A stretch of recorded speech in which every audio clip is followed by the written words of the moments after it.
میں ہوں میر افضل گلزار اور آپ دیکھ رہے ہیں ڈی ایم ایم نیوز۔ اس وقت میں موجود ہوں بالاکوٹ کا نوائی علاقہ ہے، جہاں پر وفاقی وزیر مذہبی امور سردار محمد یوسف اپنے حلقے میں پہنچے ہیں اور یہ ان کا مقامی لوگوں نے فقید المثال استقبال کیا اور ان پر پھولوں کی پتیاں نچھاور کی، گلے میں پھولوں کے ہار ڈالے اور ان کے ایک ساتھیوں کی بڑی تعداد ان کے ساتھ موجود ہے۔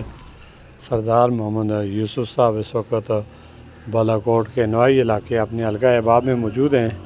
قرا حضرات کی ایک بڑی تعداد ہے، انہیں ویلکم کیا۔ ایک بزرگ اپنے علاقے کے مسائل سے انہیں آگاہ کر رہے ہیں اور ان کی آمد پر انہیں شکریہ ادا کیا، اور پیدل کافی چل کر وہ وہاں پر پہنچے جہاں پر ایک پہلے سے منتظمین ان کا انتظار کر رہے تھے۔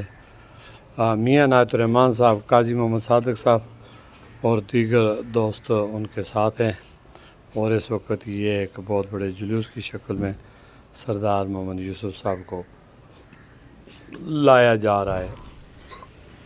آج 24 گھنٹوں سے سردار محمد یوسف صاحب اپنے حلقہ احباب بالاکوٹ میں موجود ہیں، اور آگے ان کے پروگرامز جگہ جگہ لوگ رکھ رہے ہیں، اور یہ ملاقاتوں، تعارفوں اور مسائل کا حل اور ان کی نشاندہی اور ان کے پر ڈسکس کا سلسلہ جاری ہے۔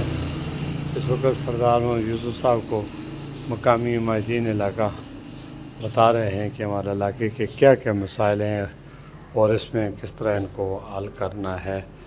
تو اس حوالے سے سردار صاحب انتہائی محبت کے ساتھ سن رہے ہیں، مقررین اسٹیج پر ان کا شکریہ ادا کر رہے ہیں، اور یہ صاحب سردار صاحب کی آمد پر تالیاں بجا کر خوشی کا اظہار کر رہے ہیں۔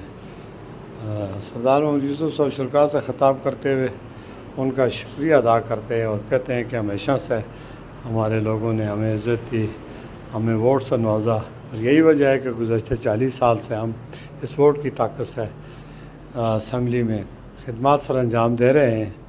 ناموس رسالت بل کی بات ہو، یا سود کے خلاف ووٹ کی بات ہو، یا حج کا قلمدان مجھے سونپا گیا تو اس میں خدمات کی بات ہو، تو اس میں ہم سب برابر کے شریک ہیں۔ اس نیک کام میں آپ لوگوں نے مجھے جو ذمہ داریاں سونپی تھی ان کو میں نے احسن طریقے سے سر انجام دیا، اور الحمدللہ سعودی گورنمنٹ نے ہمیں انعامات سے بھی نوازا۔